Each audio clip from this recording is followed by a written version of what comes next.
la grabación. Usar otro más si es que quieres captar otras cosas. ¿Estamos? Por ejemplo, quiero captar cómo suenan los fuelles agudos, cómo suena lo que está arriba, pero también cómo suena lo que está abajo, porque tengo estas dos cosas.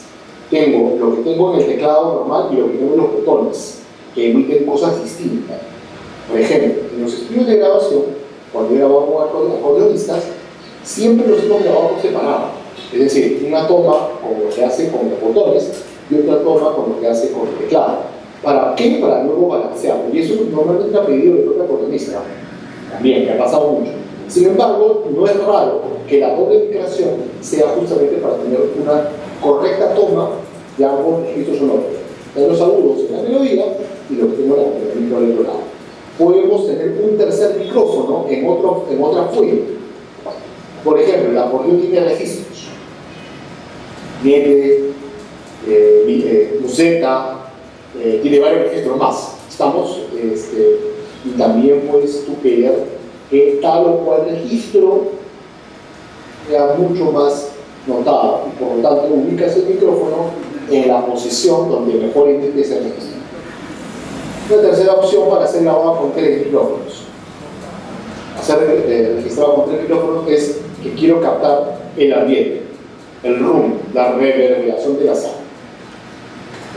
¿Qué quiero decirte con esto? Quiero decirte que en el caso del acordeón, y por eso también lo han citado en el caso del fagot, lo primero que uno va a hacer es captar cuál es el punto real de resonancia, dónde realmente resuena el instrumento. Es decir, si tú lo pones al lado de las teclas, no está grabando nada, está grabando el ruido que hace con el dedo. Va normalmente en el fuego, pero puedes ponerlo más hacia arriba o más hacia abajo según las frecuencias que quieras captar. Las agudas y las graves. ¿De acuerdo?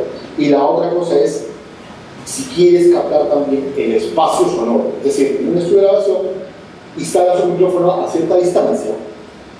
No está registrando el sonido directo, sino está registrando cómo suena ese sonido, ese instrumento en esa sala. Lo que se llama el room, el espacio. Gracias. Finalmente, ¿qué te puedo decir? Que hay más de una técnica para grabar un acordeón. Sin embargo, lo que se va a buscar mayormente es cuál es el punto sonoro donde el instrumento realmente resuena. Por ejemplo, decía el fagot, me pasó mucho que alguna vez grabando un fagot nos micrábamos solamente arriba. Y la resonancia del fagot, sí, arriba te da el sonido, pero la resonancia del fagot en realidad estaba en el medio, o el tubo. Entonces tuvimos que usar 2 micrófonos, hasta 3 también, uno arriba, otro al medio, que estaba el cuerpo del sonido, porque arriba solo te da brillantes, pero el cuerpo lo redondo está en medio. Y aparte un micrófono a cierta distancia para captar el espacio de cómo resuena el instrumento. Entonces hay más de una técnica para eso, pero lo central es encontrar el punto fuerte donde resuena ese instrumento.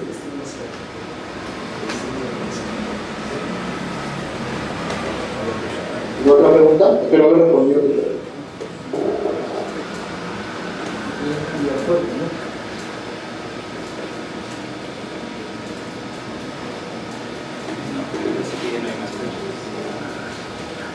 Listo. ¿Seguimos o quieren tener un pequeño descanso de 3 minutos?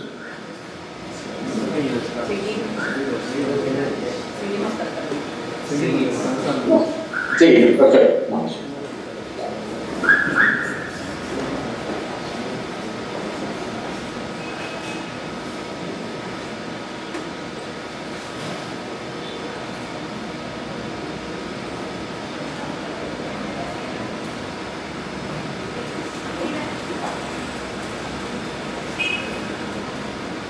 Conductores.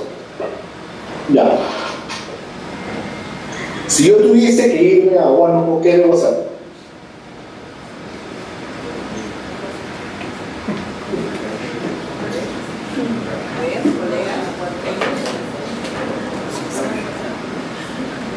¿Cómo hacer si quiero ir a Huánuco? Para su pasado. ¿Por un avión?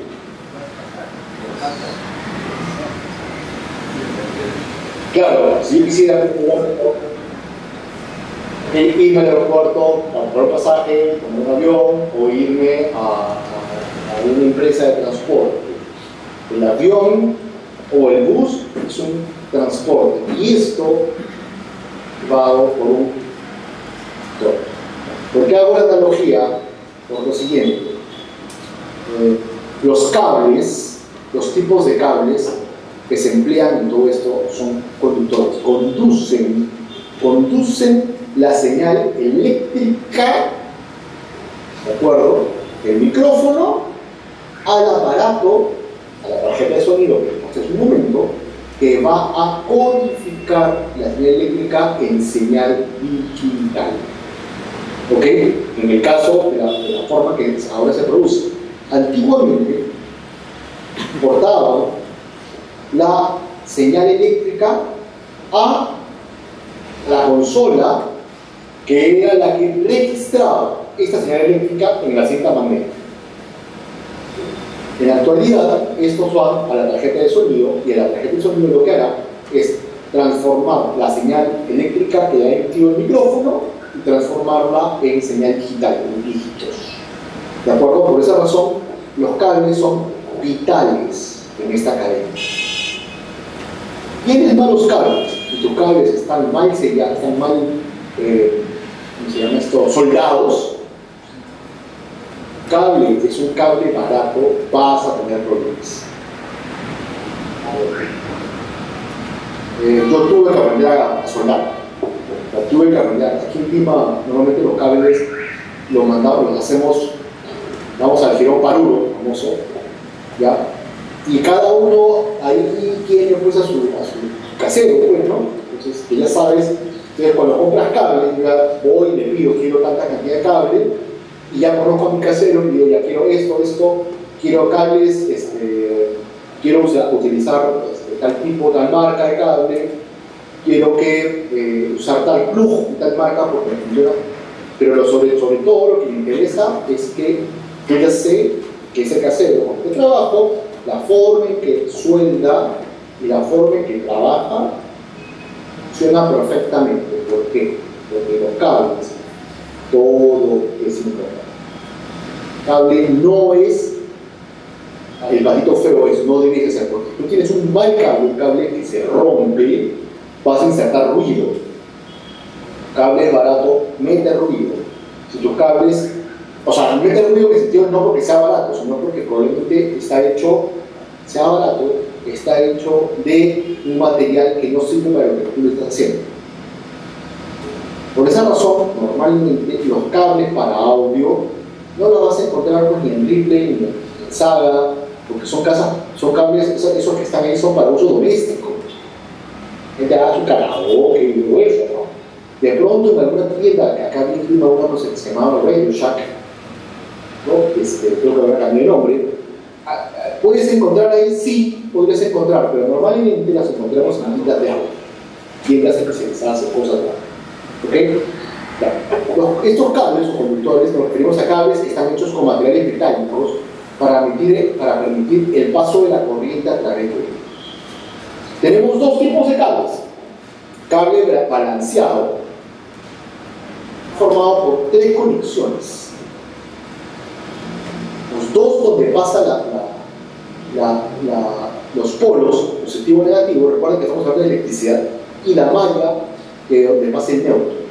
¿De acuerdo? Por eso dice, dos vivos y una malla o masa que recoge las derivaciones de corriente de los chasis de los equipos, evitando que el ruido se meta dentro de la señal.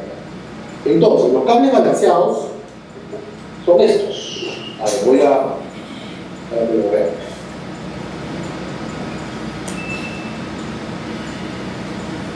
Pantalla no me den a mí, ¿no? Esto va a tener el problema, ¿no? No, ya, ahora sí lo no. vemos. Estos son los cables balanceados, los que llamamos cable de cable. Adentro vemos que tiene pines.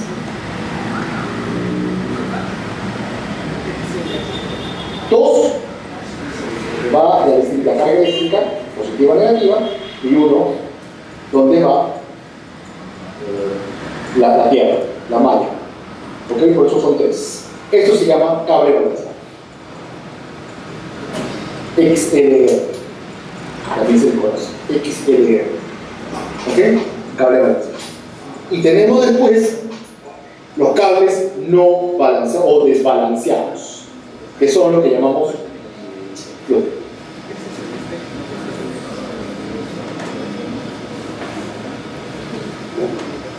Estos cables, en el caso de este cable que tengo aquí, voy a ponerlos. Fíjense que el sonido es captado por aquí adelante, por la cabeza del plug, y luego esta raíz que está acá, ¿de acuerdo?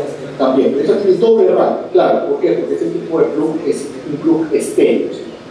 Plug estéreo. La señal eléctrica la mantiene separada en dos. Entonces, la captación es por aquí y por aquí, por esta barrita.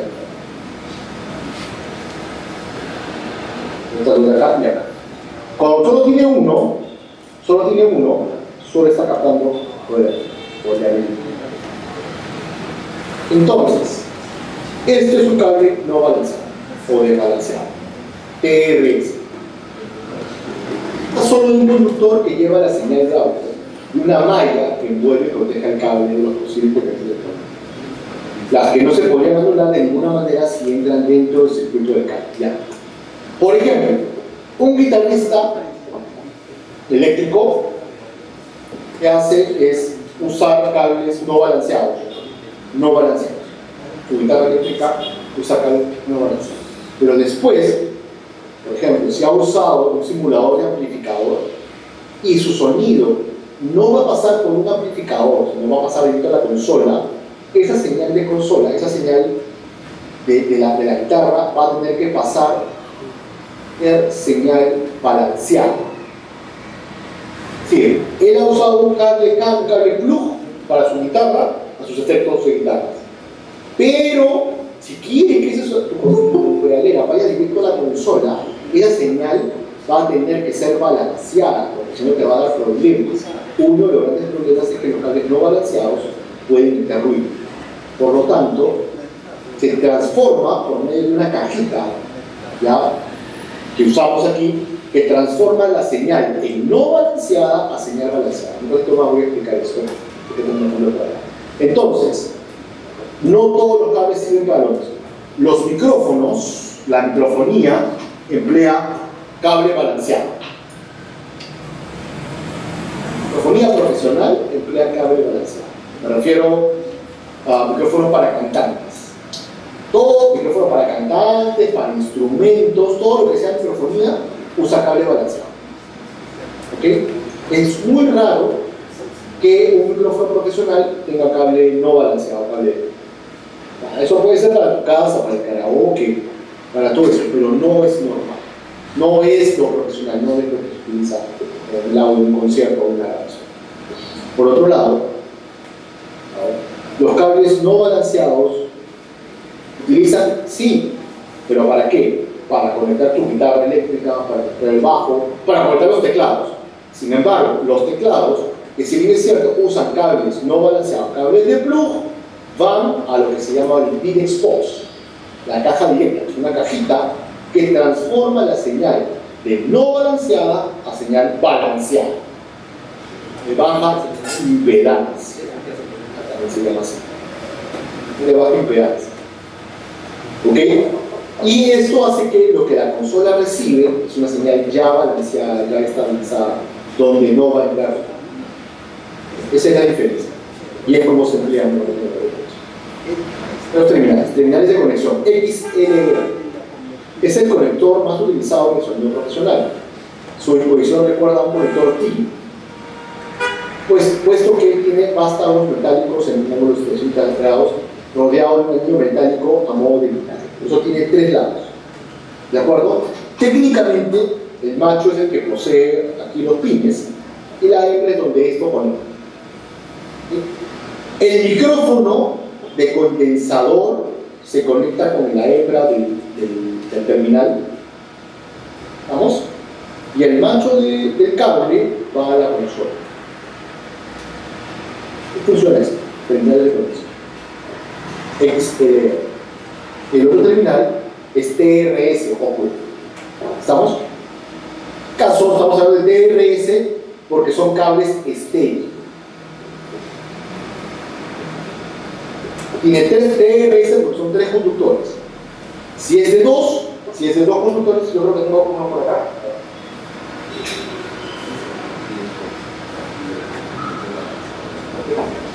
Voy a dejar de compartir para que veamos. Acá tengo también un cable de esto. Compartir.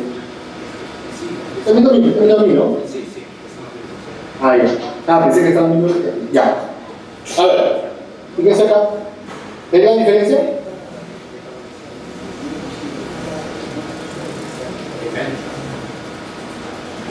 El cable, fíjense, el plug, este tiene una rayita más. Este tiene una sola rayita. Y acá, TRS.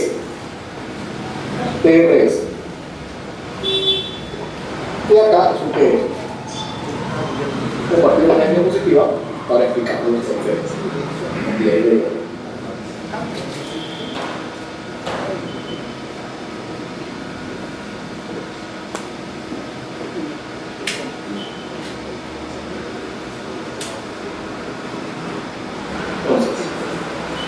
Lado del plug, del cable XLR, que es este, que llamamos con Canon, y es el TRS, de 3 conductores, que es un cable plug que a registrar las ondas, la electricidad por 3 lados. En la punta, el tip, le llaman, lleva la señal eléctrica activa, y canal izquierdo, todo lo que va por el lado izquierdo.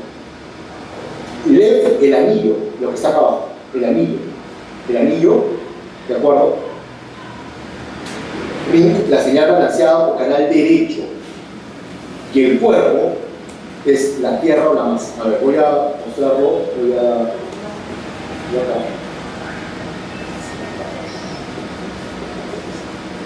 Ring, arriba.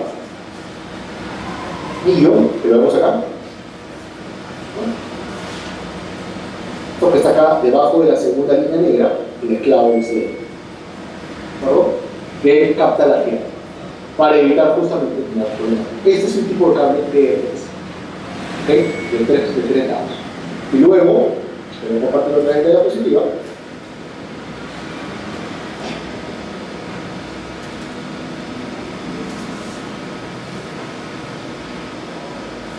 O sea, otro cable que es el TS. 2 conductores. Se usa para una conexión monofónica. La punta, solamente tiene la punta que lleva la señal activa y el electrón, es decir, la masa. Es esto. Por eso solo tiene la punta y una sola electrón. Esto, por ejemplo, es lo que se emplea cuando tú cuando tú quieres amplificar a un piano. El piano tiene un cable, se llama también cable mono. ¿Estamos? Cable mono. Cable mono porque solamente te lleva una sola señal. En cambio el otro, el anterior, el TRS, también se le llama cable en estéreo. ¿Por qué? Porque hay una señal eléctrica, la de la izquierda que va en el tip y la punta, la señal eléctrica la que va en el anillo, que va a la derecha. ¿Estamos? Esto también se emplea y mucho, en la actualidad mucho, sobre todo, por ejemplo, en pedaleras que son en estéreo,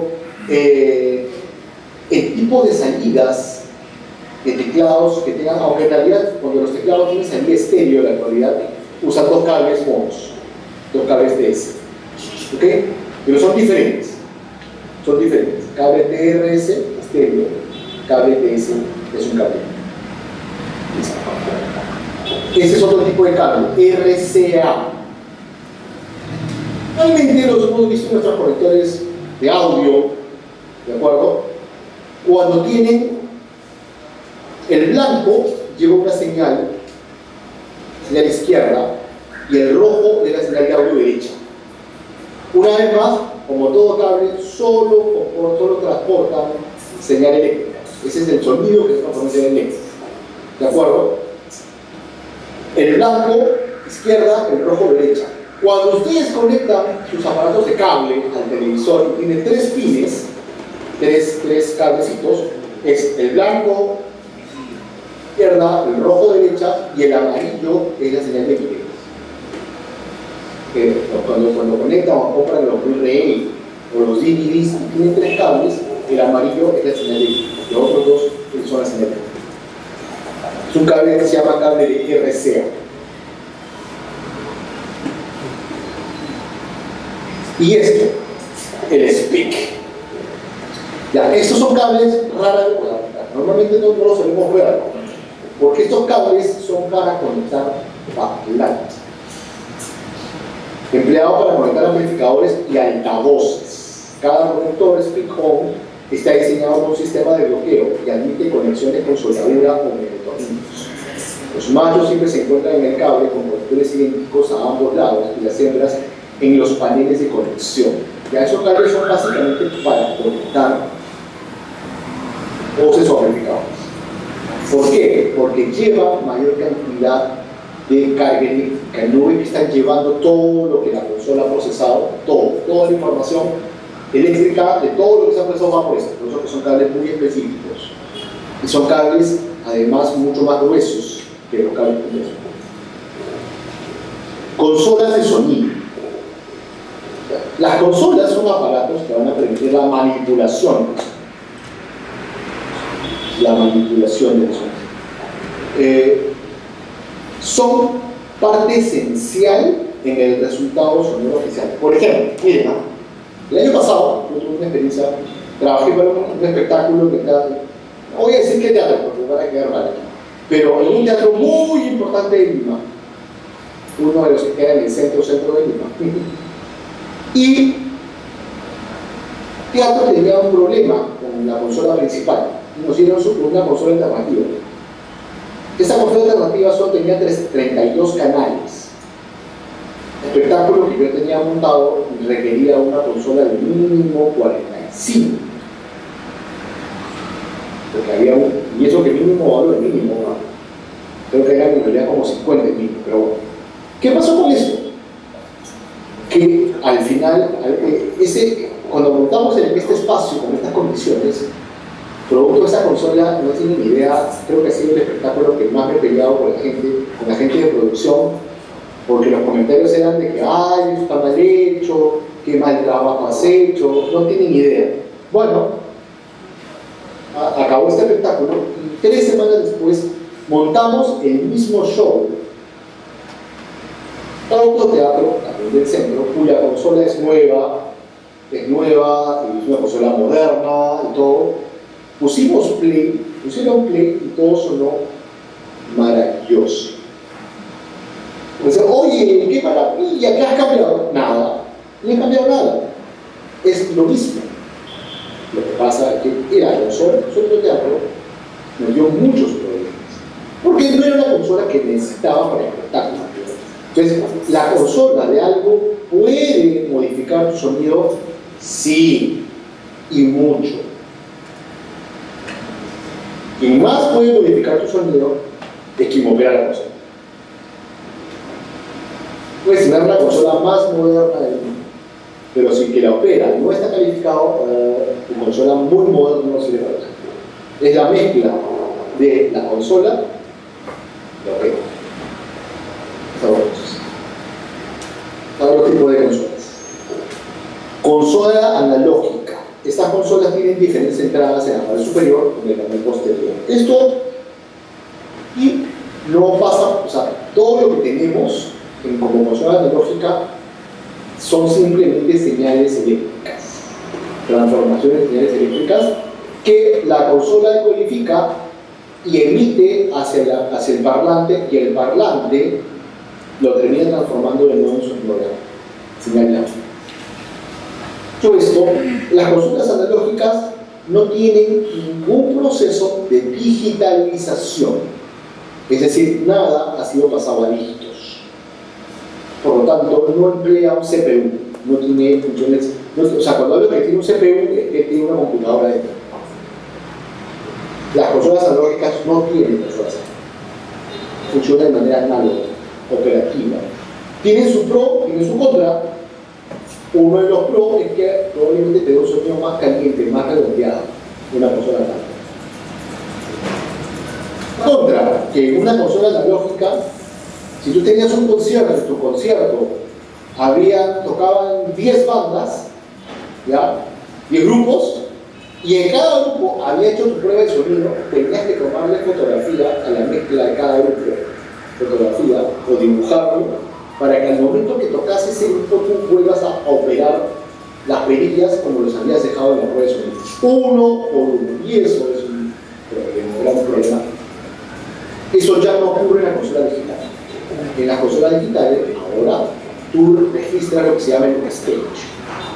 Estamos en el escenario. Entonces, prueba el grupo 1 y eso que ha probado sonido, el sonido tal cual lo registra, grabado, grupo 1, stage 1. Grupo 2, hagan su prueba y eso queda grabado. Es una de las grandes diferencias con la consola digital. La consola analógica no hace eso. Tienes que estar moviendo las perillas cosa por cosa. Parte de la consola son, primero, entradas de micrófonos con conectores XLR, parte hembra. También tienen entradas en línea, por si acaso, o sea, las entradas de plug, ¿de acuerdo? Y traen la alimentación del Phantom Power, ¿no? Para 48 voltios, en el caso que quieres usar micrófonos de condensador. Y el son los jacks para los plug. La ganancia de entrada. ¿Qué cosa es la ganancia de entrada? ¿Alguna idea?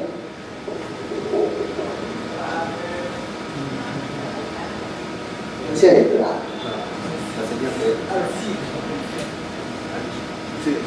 Pues, sí. Un momento, por favor. Sí. ¿No puede repetir la pregunta? ¿Qué cosa es la ganancia de entrada?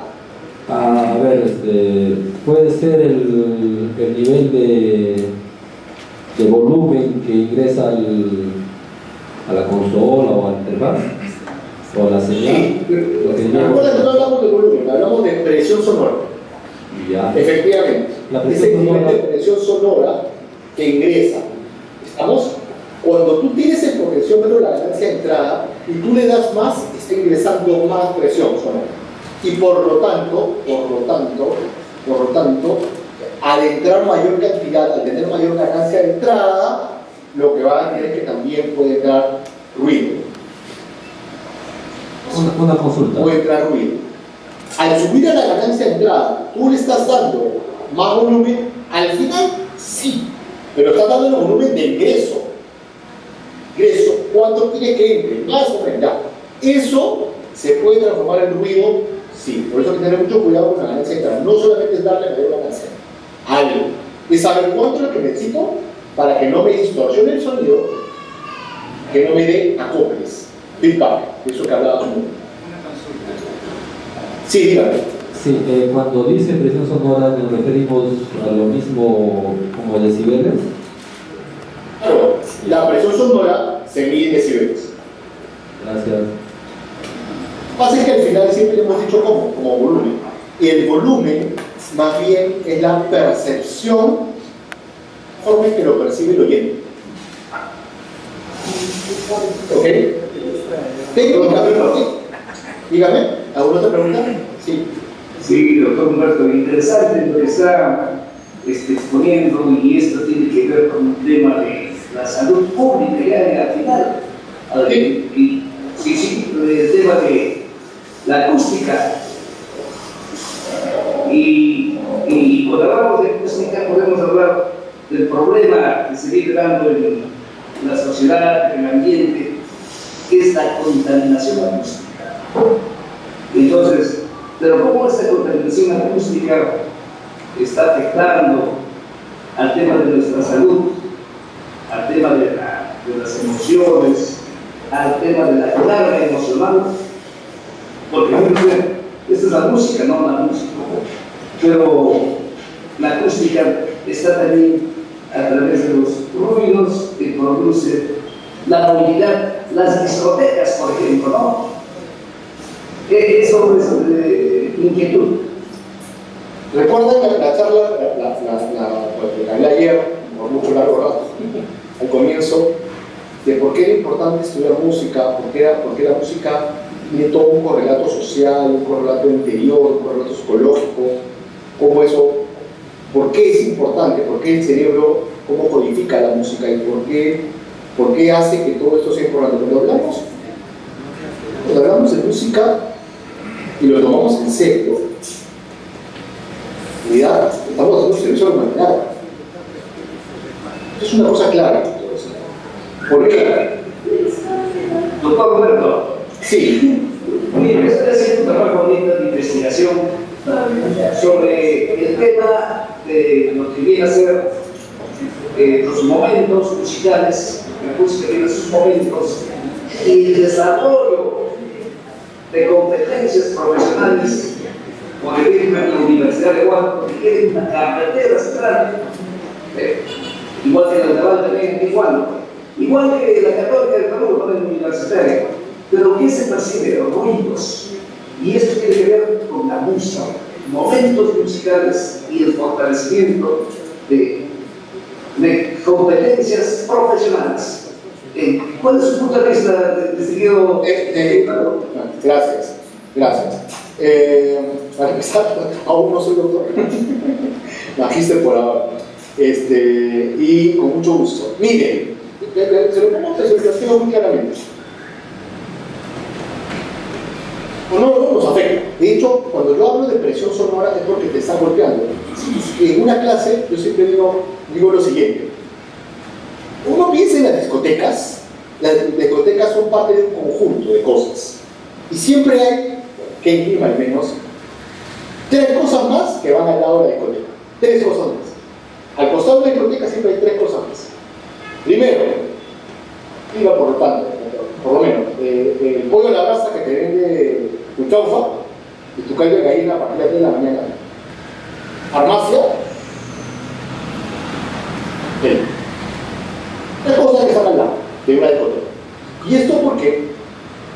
Porque claro, la forma en que la música para bailar, cualquier música para bailar, tiene un origen remoto, pasado, que si uno analiza lo que ocurre en las músicas de los ciclos agrarios, en nuestros folclores, están vinculados justamente a eso, al ciclo del agua, al ganado, maravilloso, y todo esto tiene que ver con el día a día. Pero siempre en muchas danzas, como la marinera, por ejemplo, el cortejo, el coqueteo, esta relación de pareja, esta cuestión de que yo la cortejo es parte intrínseca de la danza en sí misma. Entonces, todo esto tiene que ver con funciones básicas humanas, entre ellas el hecho de cortejar para la reproducción. Y básico, cuando vamos a una discoteca y nos encontramos con estas músicas, lo que estamos asistiendo son a formas de danza que tienen que ver más con rituales de reproducción. Por lo tanto, lo que se está estimulando a partir de todo esto es un ciclo de cosas que, sumado al consumo de alcohol, terminan liberando al cerebro humano de aquellos topes que hacen que tengas una conducta correcta. En realidad se dice que cuando uno tiene alcohol en el cuerpo, en realidad eres como eres. No eres de otra forma que nadie, sino que tienes que mostrar realmente quién eres. Porque mientras no tienes el alcohol en el cuerpo, pues tienes topes que te dicen no puedo hacer eso. ¿Ok?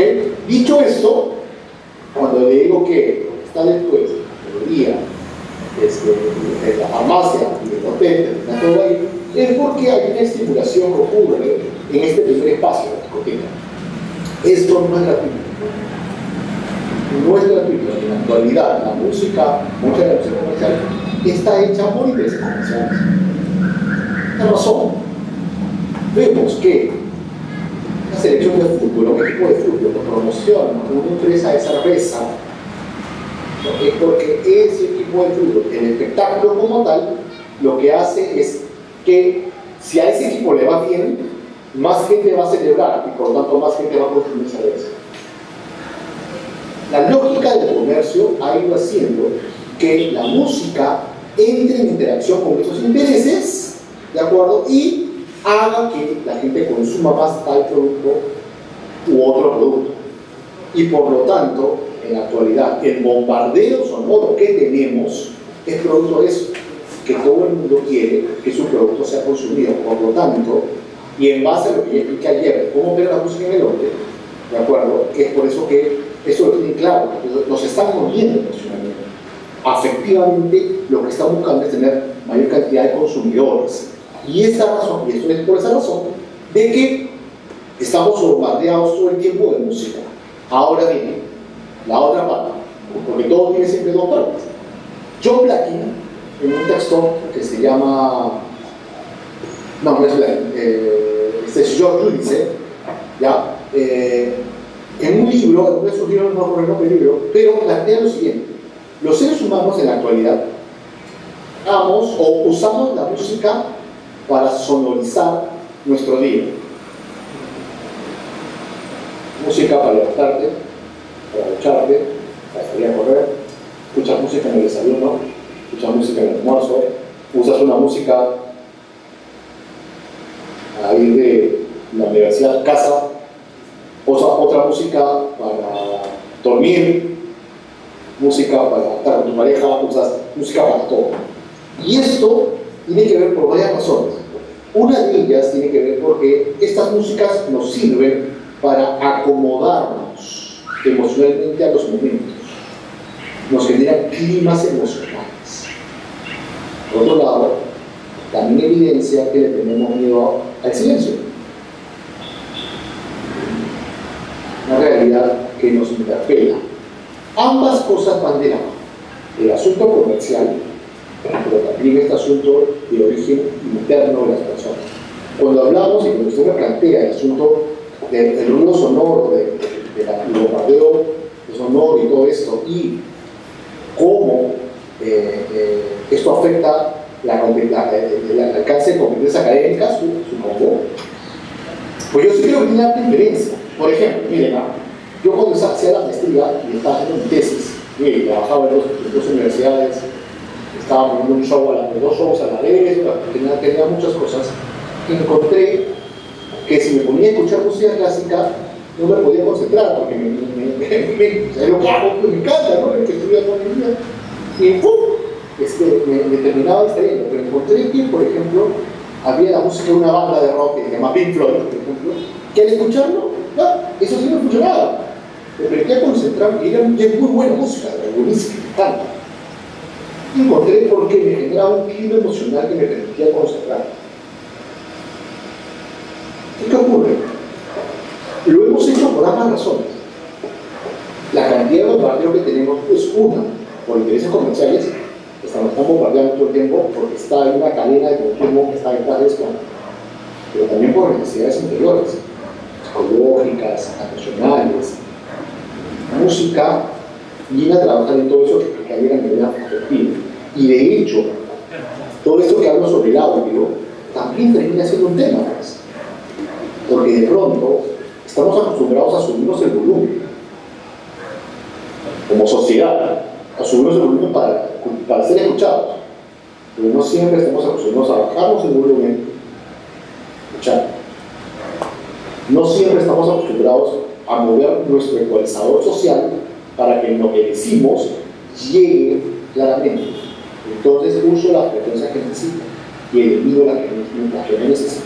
O sea, en verdad, la música tiene que ver con el día a día, con el quehacer de las personas, con las personas comunes y corrientes. Cuando hablamos de todo esto, estamos haciendo un favor a la sociedad.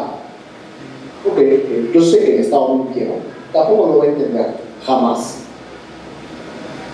La verdad es esa, la evidencia científica nos ha mostrado y nos muestra por qué es importante formar músicos, porque no se trata de músicos. Los beneficiados son los oyentes. Cuando hablamos de este asunto de acústica, estamos hablando también de cómo hacemos para dar un mejor trabajo.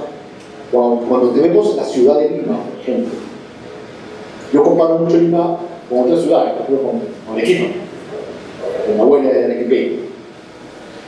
Bueno, una de las cosas que adoro de Arequipa es que puedo sentarme y escuchar en silencio. No ocurre. Ya mismo, lo vivo, estoy escuchando un poco el ruido del metropolitano que está estacionado en una cuadra de mi casa, ¿de acuerdo? Y estoy escuchando de lejos el kindergarten, el nido que está a la espalda de mi casa. No tengo que decir eso.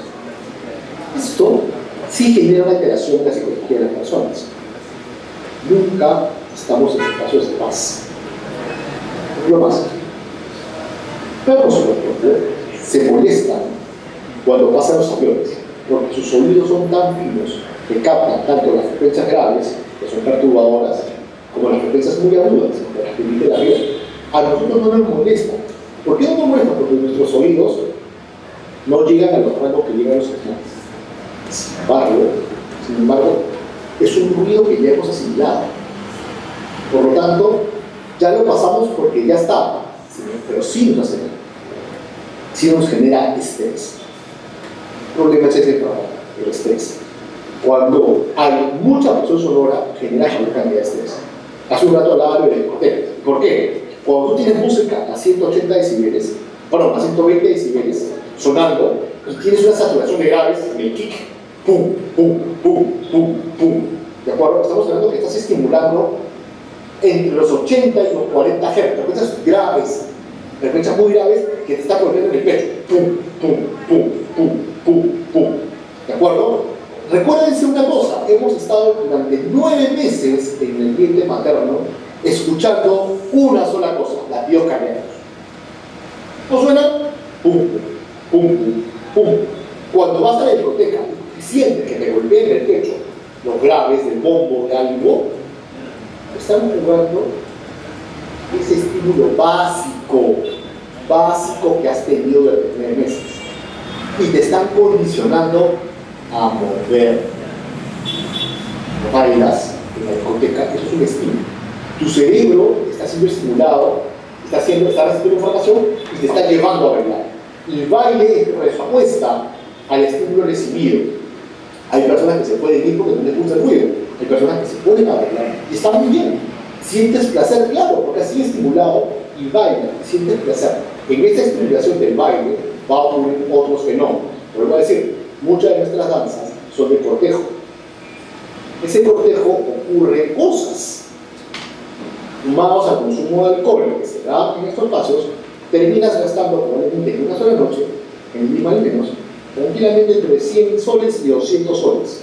Porque te costó la entrada, porque el vaso de cerveza cuesta 15 soles, y no te tomas uno, te tomas 10. No lo sé, cada tipo de suyo. Lo cierto es que toda la herramienta de consumo viene a partir de cómo esas frecuencias graves han ido estimulando a esas personas. Y todo lo demás está al costado porque la práctica ha mostrado que es el resultado de ese proceso. Entonces, es más, si me pregunta, yo creo que sí tiene directa relación. Porque el ruido que tenemos alrededor nos estresa, nos condiciona y buscamos liberarnos de aquello. Buscamos maneras de manejar. Entonces, buscamos otras músicas para quitarle el peso a esa presión. El estar bombardeado, las gentes que lamentablemente tienen que pasar el tráfico en las ciudades, puede ser que terminen con problemas al riñón, al hígado, no solamente porque estén sentados, sino porque el nivel de estrés, del ruido, son gente que por el claxon, por el sonido del motor y por el tráfico de las ciudades, suelen vivir todo el tiempo sobre 120 decibeles. Nunca baja, no baja. Esto genera que el nivel de atención y de estrés sea mayor, genera mayor cansancio. Si esta persona que maneja sobre la ciudad y se estresa y encima tiene que estudiar, no va a tener una buena concentración, porque ya queda cansado. La diferencia, claro, porque eres muy joven, no pasa mucho. Cuando ya vas teniendo una mayor edad, te va a afectar más.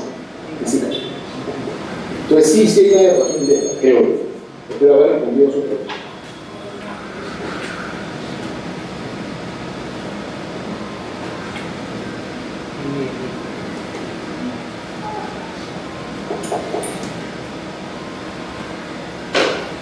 ¿Otra pregunta? Hay una pregunta, por favor. ¿Alguien?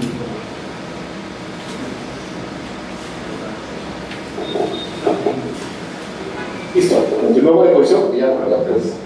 Ya, presentaba las partes de las consolas de sonido. Bueno, la ganancia de entrada es cuánto poder, con cuánta presión quieres que entre el sonido, y luego tienes los filtros de entrada, que es básicamente el filtro, es algo que tú empleas para decirle que no quiero esas frecuencias, o más bien si quiero otras frecuencias. habla de que es un switch que corta las frecuencias inferiores al corte indicado. Tenemos luego ecualizadores, que son justamente, ecualizar significa darle o quitarle volumen, bajarle decibeles a determinadas frecuencias. Todo instrumento, todo lo que suena se mueve en un rango de frecuencias. En un rango de frecuencias, ¿de acuerdo? Y ese rango de frecuencias está en la naturaleza. ¿Por qué? Porque se mide a través de hercios, que son oscilaciones por segundo. ¿De acuerdo? Entonces, lo que tú determinas al momento de ecualizar es qué frecuencias me dan problemas y qué frecuencias necesito subir para que ese sonido salga más adelante sin necesidad de darle más presión sonora. Los ecualizadores son eso. ¿Estamos? Una voz bien ecualizada es clara, consistente y sonora. O sea, lo entiendes bien. ¿Por qué? Ojo, solo por ecualización. No porque le has dado mayor volumen, sino que una buena ecualización va a permitir que la voz llegue claramente y que se entienda lo que estás diciendo o lo que estás cantando. ¿Ok? Los canales auxiliares son canales que hay adicionales en donde insertarás los efectos. ¿Ok? Los canales de efectos donde puedes poner el delay, puedes poner otras cosas, ¿no? Acá se les conoce que hay tres fases. El pre-fader, el post-fader, ¿ya? Normalmente hay un intermedio, pero se trabaja básicamente entre el pre y el post. Es decir, vas a hacer que ese efecto auxiliar funcione antes del fader o solo quieres que suceda después de que has movido el fader. Eso se refiere con pre y post. Y al estar en posición pre, tenemos el control independiente del nivel que tengamos con el fader del canal. Es decir, lo que esté diciendo del canal no va a pasar nada. Puedes mover el volumen y eso va a seguir funcionando igual. En cambio, en el post, mover el fader y el fader sí va a afectar al auxiliar, al efecto que es instalado. ¿Ok? Eso es una distinción. Tienes canal de paneo, el que se llama el pan put, y es lo que te dice si lo tiras a la derecha, si lo tiras a la izquierda. Paneo. Ese es el caso de tener una consola estéreo. El mute, que te permite mutear, ponerle en mudo o activarlo para que suene. El canal de solo es cuando tienes una periquita que un botón que al moverlo solo suena ese canal. ¿Okay? El fader, que es una barra que se desliza hacia arriba hacia abajo y te permite subir o bajar el volumen. Y el fader group o el min-max. El fader group es una varita que funciona, que activa a varios canales que tú has seleccionado y que has agrupado. Tienes, por ejemplo, la batería tienes el bombo, tienes la carola, tienes a los micrófonos que has puesto arriba, los overheads para grabar los platillos, tienes al hi-hat, son como 8 micrófonos que son en una batería, ¿de acuerdo? Para micro una batería. Tanto en estudio, también más o menos también hay una cantidad, tomen quizás en vivo. ¿Qué ocurre? A todos los canales de la batería, tú no los trabajas por separado, los metes en un grupo, los trabajas en un grupo y le asignas a un solo fader. Entonces el volumen total medio el volumen del grupo. ¿De acuerdo? Por eso habla de fader. Pero también tenemos el mix principal, el main mix, el mix principal, el volumen final de todo. ¿Ok? Yo tengo acá hizo un pequeño aparato, una pequeña consola, y con esto se lo voy a concluir, notablemente. ¿Listo? Esta es una pequeña consola. Yo la empleo para tocar en vivo y la empleo para trabajar acá en casa. ¿Ok? Estos son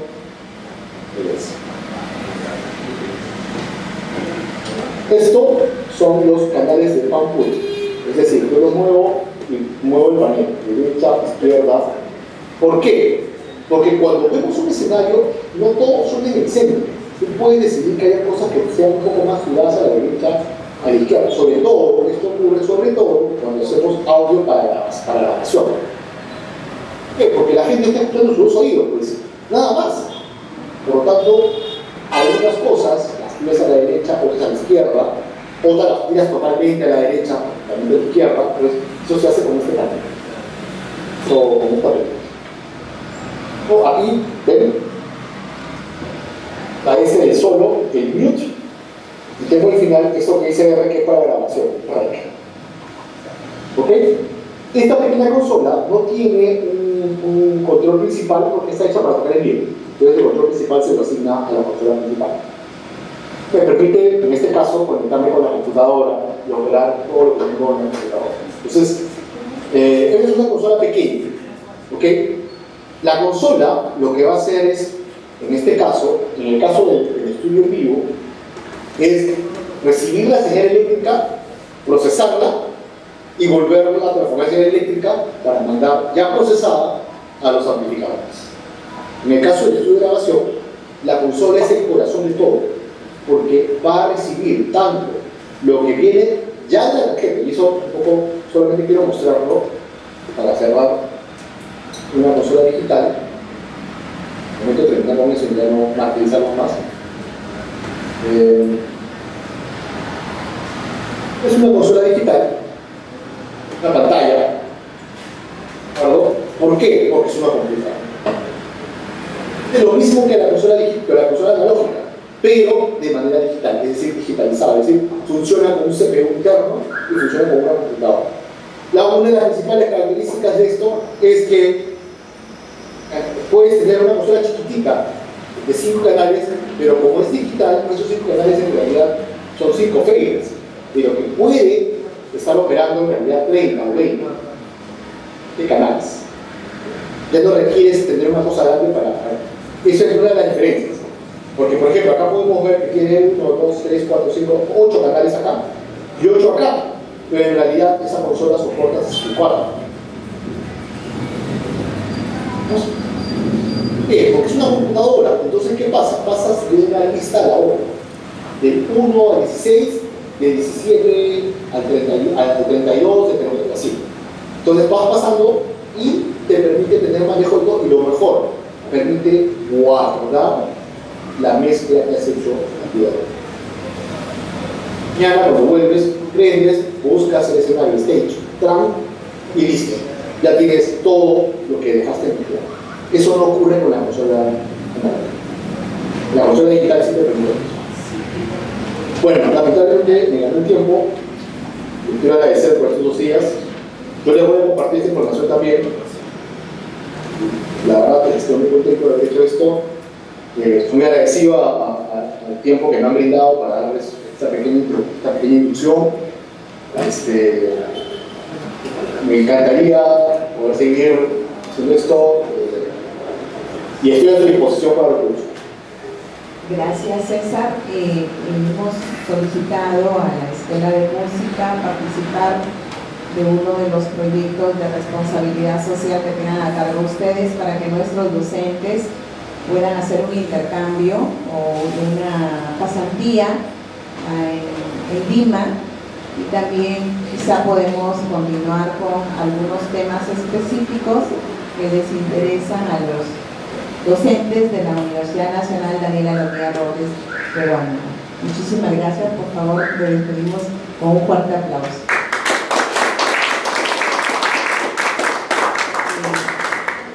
Sí, espero de nuevo no compartan las diapositivas para poderles compartir a los colegas, y quedamos también a tu disposición por alguna coordinación que necesites tú hacer en ese intercambio de ida y vuelta. Gracias. Muchas gracias. Tenemos un buen día.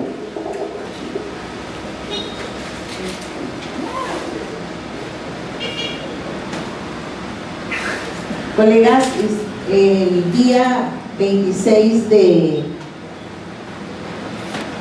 marzo se inició un debate con la exposición del doctor Benjamín sobre la investigación musical y la producción musical, ¿no? Se coordinó estos 2 temas con la Escuela de Música de la Universidad La Católica para complementar alguna información, y estoy segura que también ustedes han hecho su investigación individual, propia, según incluso sus filosofías y sus prácticas que vienen ejecutando en este tiempo de vida, ¿no? Entonces, en ese sentido, mañana, viernes, se termina ese debate con el doctor Benjamín y también con el doctor Ezio para concluir con el esquema o el formato para lo que será la producción musical, por lo menos en este año.